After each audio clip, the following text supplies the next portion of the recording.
Hello friends, आज मैं जो प्रश्न लेकर आई हूँ वह है यूरोप की कहानी में रूस का योगदान। आप इसको देख लें और लाइक और सब्सक्राइब कर देंगे तो अच्छा लगेगा मुझे। तो रूस में कहानी। रूसी लेखकों ने यूरोप में कहानी को जो ऊंचाई प्रदान की वह अतुलनीय है। रूस के कहानीकार यथार्थवाद को महत्वपूर्ण मान कर लेखन करते रहे। इसमें जो सबसे पहले जो लेखक रहे वो हैं पुस्किन, अलेक्जेंडर पुस्किन इनका पूरा नाम है। पुस्किन ने अपने मतभेदी दृष्टि द्वारा कहानियों में जटिल विषयों को मज़ेदार और रोचक अंदाज में प्रस्तुत किया। वक्त और नियति के सामने असहाय चरित्र पुस्किन की कहानियों को त्रासद बनाते हैं। इनकी कहानियाँ मानवीय स्थितियों को कुशलता से उजागर करती है।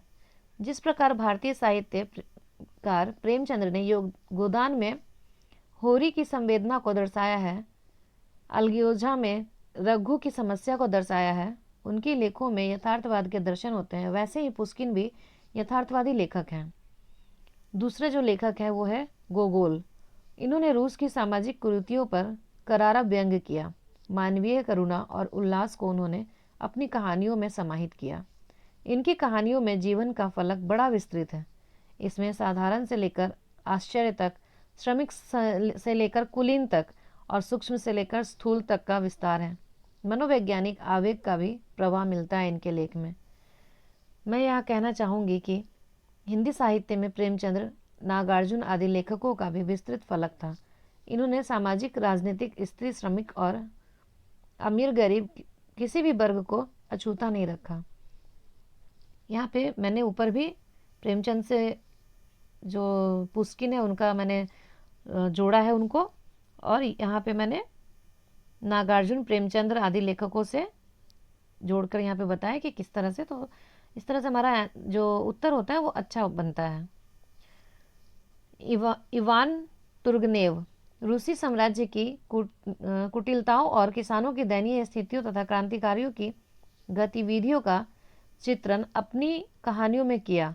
किसानों को बंधुआ बनाकर रखने का पुरजोर विरोध इस कहानियों में मिलता है। दोस्तोयेवस्की, पूरा नाम फ्योदोर दोस्तोयेवस्की, ने किसी गतिविधि जैसे कि हत्या में निहित मनोवैज्ञानिक जटिलताएं और पात्रों के असामान्य वर्ताव तथा सनक का सूक्ष्म और यथार्थ विवरण प्रस्तुत किया है। इस तरह से अगर हम यहाँ पे अगर भारतीय साहित्यकारों का भी चाहे तो यहाँ पे डाल सकते हैं कि भारतीय साहित्यकारों ने किस तरह से ये योगदान दिया अपना भारतीय कहानियों में। उसमें अगर हम नाम देखें कि कौन कौन से साहित्यकार भारतीय साहित्यकार में आते हैं तो मनोविश्लेषण वाले जो थे जैनेन्द्र, इलासचंद्र जोशी, इन लोगों का नाम हम यहाँ पे दे सकते हैं एग्जाम्पल के तौर पे। फिर आते हैं चेखव, अंतोन चेखव इनका जो नाम है पूरा नाम, ने कहानी में व्यंग और विनोद के स्तर पर कई प्रयोग किए। इनकी कहानियों में आधुनिक जीवन की यांत्रिकता और स्वभाव, स्वार्थ मुख्य विषय रहे हैं। तोल्स्टॉय, ये रूसी कहानी में यथार्थवाद के प्रणेता हैं। इन्होंने जीवन के अनुभव, अपने परिवार की बीती जिंदगी और रूसी जनता की नियति को अपनी कहानियों में स्थान दिया है।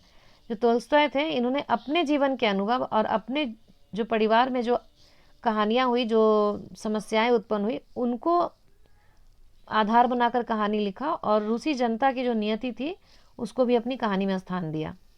अगला हमारा है गोर्की, जो कि मैक्सिम गोर्की इनका पूरा नाम था। इन्होंने भी सामाजिक यथार्थ को कहानी लेखन का विषय बनाया, श्रमिक वर्ग का चित्रण किया, त्रस्त जनता को मुक्ति के लिए प्रेरित किया। उसके बाद हम लेते हैं पास्तरनाक, इन्होंने कहानियों को कविताओं की तरह रचा। उसके बाद है नेबोकोव, इनकी कहानियाँ अपनी शैलीगत विशेषता के लिए प्रसिद्ध है। इनकी रचनाएं कलात्मक थी।